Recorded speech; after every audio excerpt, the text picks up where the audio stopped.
काम, डेडलाइंस और हमेशा कुछ बेहतर करने का प्रेशर आज के आधुनिक कॉर्पोरेट जगत की यही सच्चाई बन गई है ना? इस भागदौड़ में तनाव हमारी रोजमर्रा की जिंदगी का एक आम हिस्सा बन चुका है। काम की बढ़ती हुई इन मांगों का असर मानसिक और भावनात्मक स्वास्थ्य पर बहुत गहराई से पड़ रहा है। तो इस एक्सप्लेनर में हम इन्हीं दबावों और उनके समाधानों पर एक विस्तृत चर्चा करेंगे, ताकि ये समझा जा सके कि काम के माहौल को असल में स्वस्थ कैसे बनाया जाए। चलिए सीधे मूल बात पर आते हैं। दो बहुत ही महत्वपूर्ण शब्द हैं जो आजकल संगठनों का ध्यान तेजी से खींच रहे हैं, कर्मचारी और परामर्श यानी काउंसलिंग।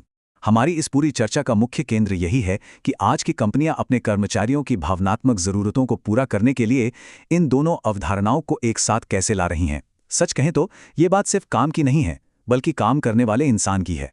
अब एक बहुत ही गंभीर सवाल जो अक्सर जहन में आता है, क्या आज उत्पादकता या प्रोडक्टिविटी के नाम पर लोगों के भावनात्मक स्वास्थ्य की बलि दी जा रही है?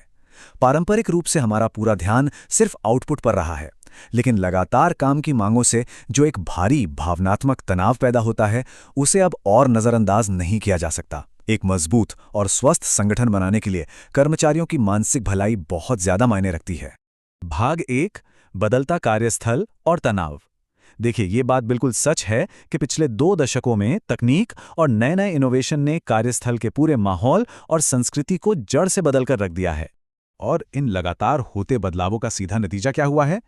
काम का भारी दबाव, अविश्वास की भावनाएं पनप रही हैं और ऑफिस में आए दिन होने वाले टकराव तो जैसे एक आम बात हो गई है। हर तरफ बस एक हाई प्रेशर है और मानसिक शांति कहीं पीछे छूटती जा रही है। यह चुनौतीपूर्ण माहौल कार्यस्थल को सच में बेहद तनावपूर्ण बना रहा है। तो फिर इसका समाधान क्या है? यहीं से शुरुआत होती है भाग 2 की। आखिर कर्मचारी परामर्श या एम्प्लॉय काउंसलिंग क्या है?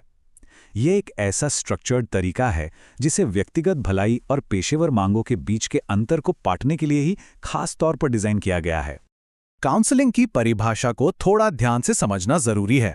ये कोई आम गपशप नहीं है, बल्कि ये एक विशेषज्ञ और परेशानी का सामना कर रहे व्यक्ति के बीच एक बहुत ही वैज्ञानिक और व्यवस्थित बातचीत है। ये एक सुरक्षित प्रक्रिया है जिसका सीधा सा उद्देश्य व्यक्ति की समस्या की जड़ तक पहुंचकर एक सही समाधान निकालना है। और सबसे दिलचस्प बात यह है कि काउंसलिंग का मतलब सिर्फ ये सलाह देना बिल्कुल नहीं है कि किसी को क्या करना चाहिए। इसके बजाय इसका मुख्य उद्देश्य एक ऐसा सहायक माहौल तैयार करना है जहां कोई जजमेंट ना हो। एक ऐसा सुरक्षित दायरा जहां व्यक्ति स्वतंत्र रूप से सोच सके, अपनी विचार प्रक्रिया में बदलाव ला सके और अपना खोया हुआ आत्मविश्वास वापस पा सके। और ये कोई हवाई बात नहीं है।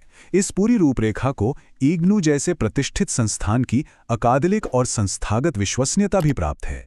ये साफ तौर पर साबित करता है कि कर्मचारी परामर्श कोई नया प्रयोग नहीं, बल्कि एक प्रमाणित और वैज्ञानिक संगठनात्मक रणनीति है। चलिए आगे बढ़ते हैं भाग 3 पर, कार्यस्थल पर तनाव के विशिष्ट कारण। आखिर वो कौन सी चीजें हैं जो कर्मचारियों में इतनी गहरी हताशा को जन्म दे रही हैं? अगर गहराई से देखें तो समय की कमी और काम का भारी बोझ तो इसके बहुत ही स्पष्ट कारण हैं, लेकिन व्यक्तिगत और सामाजिक जरूरतें भी उतनी ही अहम हैं। अकेलापन, किसी अपने को खोने का दुख या किसी बिल्कुल अनजान जगह पर ट्रांसफर हो जाना, ये ऐसी बेहद व्यक्तिगत घटनाएं हैं जो किसी के भी व्यवहार और काम करने की क्षमता पर बहुत गहरा असर डालती हैं। इस पूरी स्थिति में एक और पहलू है जो बहुत बड़ी भूमिका निभाता है, और वो है आधिकारिक लक्ष्यों और पारिवारिक जिम्मेदारियों के बीच का भारी टकराव। जब ऑफिस के टारगेट घर की जिम्मेदारियों से टकराते हैं तो दोनों ही मोर्चों पर एक अजीब सी बेचैनी और तनाव पैदा होता है।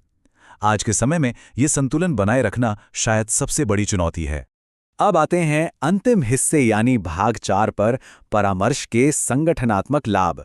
ये समझना बहुत जरूरी है कि इस तरह का भावनात्मक सपोर्ट देने से कंपनियों को असल में क्या ठोस फायदे होते हैं।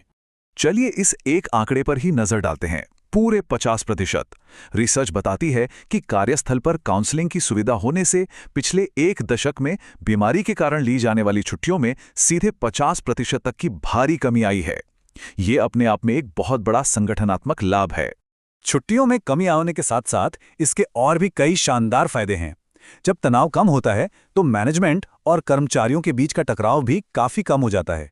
जो कीमती समय पहले फालतू की बहसों में बर्बाद होता था, वो अब बचता है। इससे आपस में एक विश्वास कायम होता है, और जब ये सब होता है तो जाहिर है कंपनी की ओवरऑल प्रोडक्टिविटी तो बढ़ेगी ही।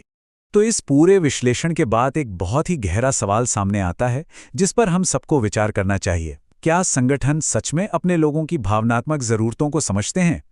काउंसलिंग सिर्फ एक एचआर पॉलिसी नहीं है, बल्कि यह इस बात का सबूत है कि एक संगठन अपने लोगों की कितनी परवाह करता है। संगठनात्मक सहानुभूति के इसी विचार के साथ आज के इस एक्सप्लेनर को यहीं समाप्त करते हैं।